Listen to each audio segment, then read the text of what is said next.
Bonjour à tous, bienvenue pour cette nouvelle vidéo. Je vous retrouve avec plaisir, comme d'habitude, pour vous parler aujourd'hui de cette période donc de transition. Enfin, comment ça se fait? Comment ça se passe entre ma vie passée, les traumatismes que j'ai vécus, mon niveau d'évolution et ma vie future? Qu'est-ce qui se passe au niveau de mon âme à ce moment-là? Tout ce que je vous dis, je n'en sais rien. C'est-à-dire que Sandrine, elle n'en sait rien. Moi, j'ai ma petite vie tranquille.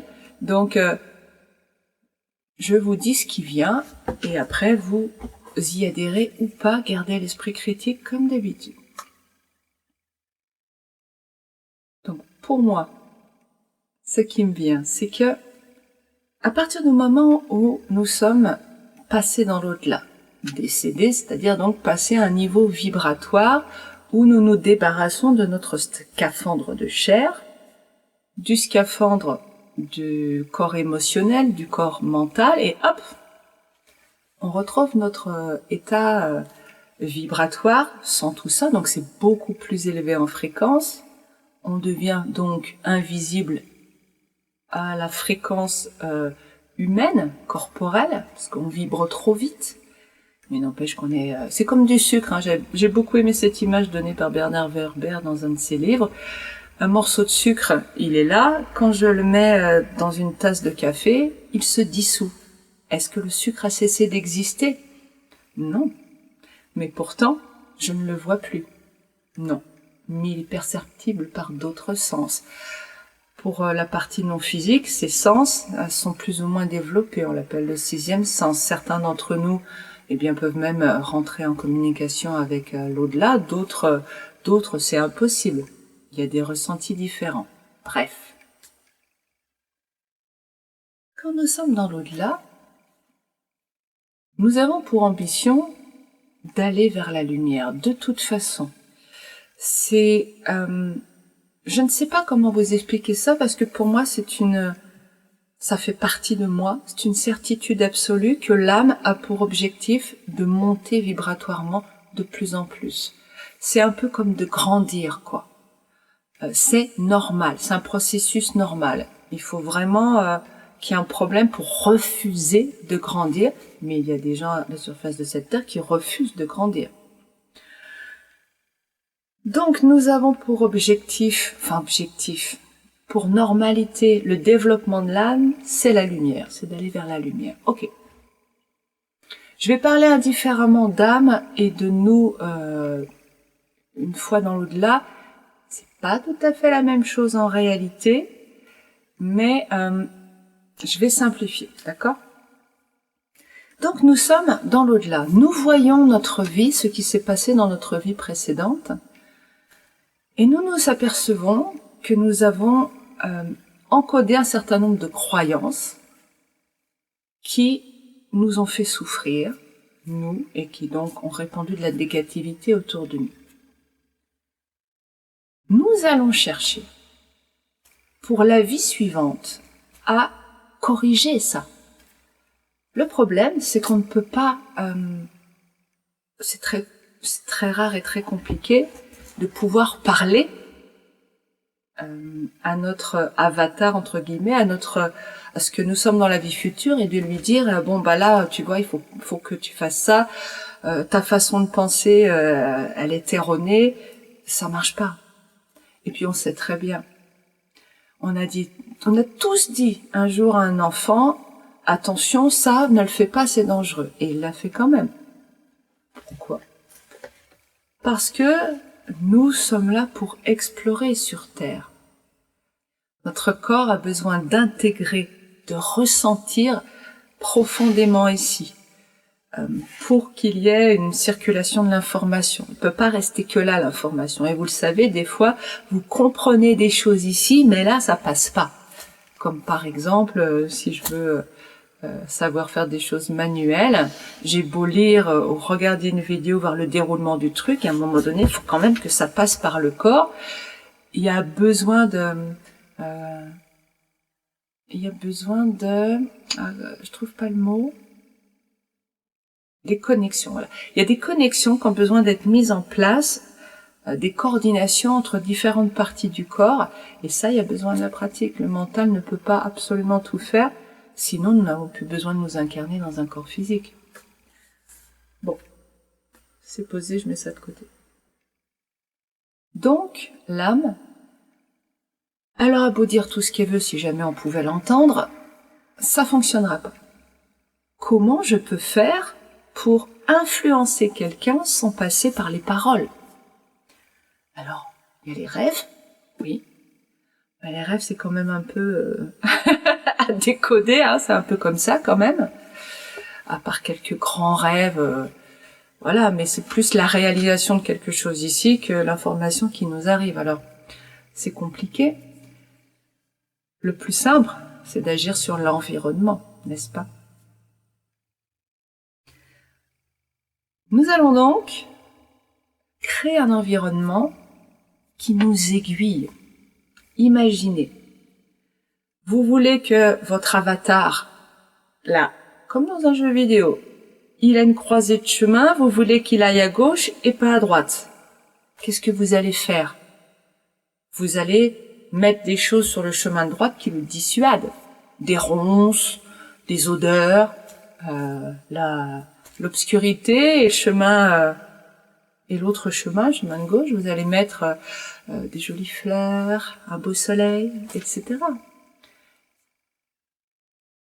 Automatiquement, comme nous cherchons ce qu'il y a de plus positif pour nous, la lumière, nous allons aller dans cette direction. Ok. Ça, c'est la théorie. Maintenant, sur un plan un peu plus pratique, ce qui est intéressant, c'est de prendre conscience que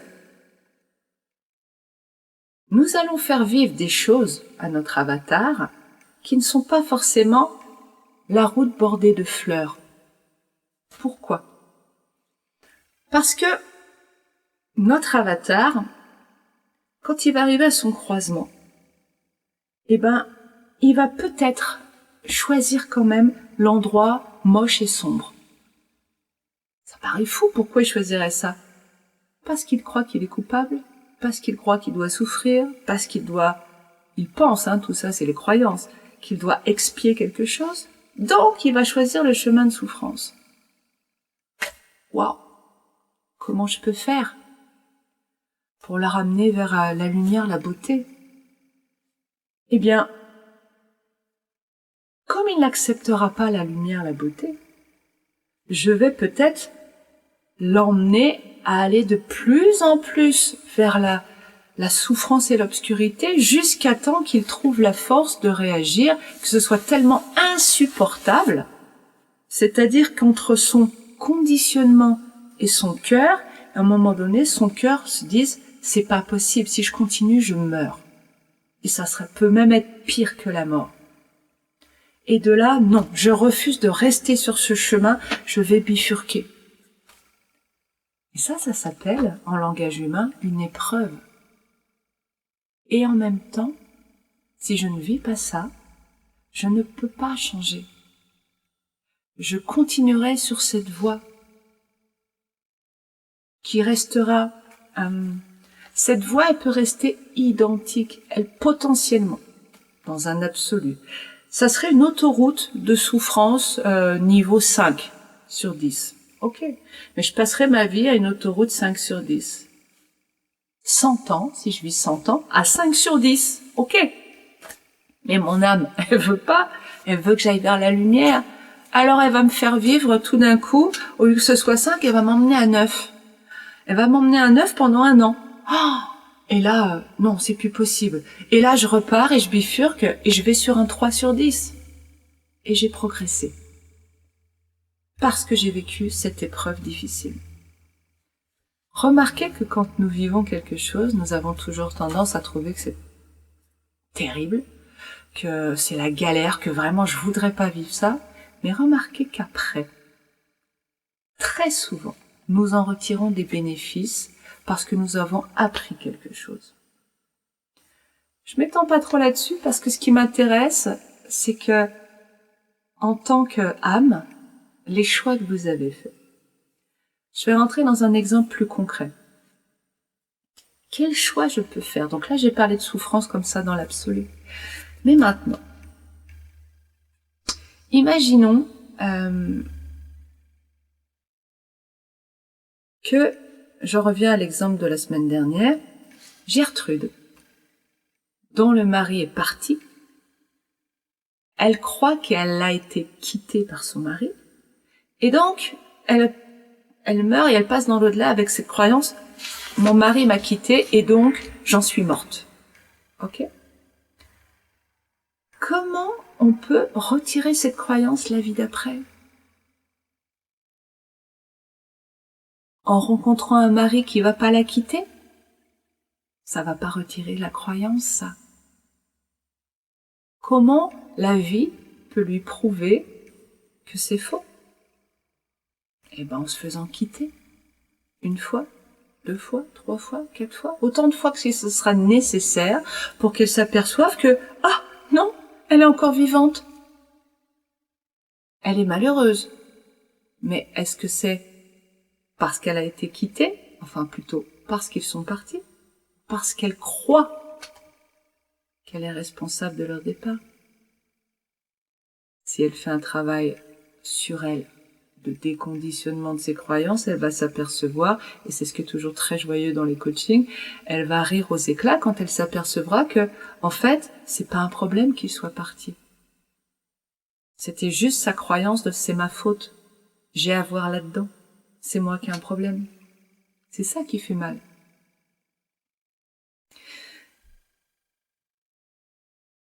Ce qui peut être intéressant maintenant, et pour conclure cette vidéo, assez courte, pour une fois,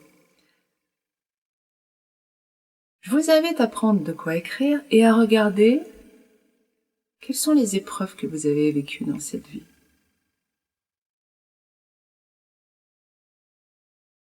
Et de remonter en amont.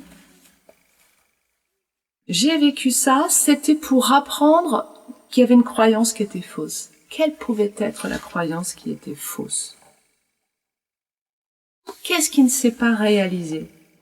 Vous pouvez aussi partir de votre vie là, qu'est-ce que vous croyez sur la vie? Alors c'est pas toujours facile d'isoler ces croyances. Les femmes, c'est toutes des... Oui, parce que salaud, ça passe bien pour un homme, mais pour une femme, ça a tout de suite une connotation sexuelle. Toutes des garces, voilà, peut-être ça va dans ce sens-là. Les femmes, c'est toutes des garces. Ok, je note, c'est toutes des garces. J'ai vécu donc, si j'ai cette croyance, c'est que j'ai vécu ça. La vie m'a amené à vivre ça pour que je vois que c'est faux. Attends, là ça marche pas forcément ton truc, parce que si tu dis que c'est toutes des garces et tu rencontres des garces, ben, ça prouve que c'est une garce. Oui, c'est pas faux. J'adore quand je fais les deux côtés. C'est pas faux, donc ça sera pas ça que vous allez vivre. Vous allez rencontrer des femmes qui seront... il y aura des garces et il y aura des femmes formidables. Pourquoi il y aura des garces? Parce que comme vous avez cette croyance dans l'esprit, loi de l'attraction, vous allez attirer ça à vous, bien entendu. Mais les conditions de vie que votre âme a choisies vont vous faire rencontrer des gens, des femmes qui ne seront autre chose. Et c'est à vous, consciemment, de voir cela et de porter votre regard vers ce qui peut vous amener vers la lumière. Vous avez du boulot d'ici la semaine prochaine. Je vous souhaite une très belle semaine. N'hésitez pas si vous avez des commentaires, des questions, et je vous dis à très bientôt.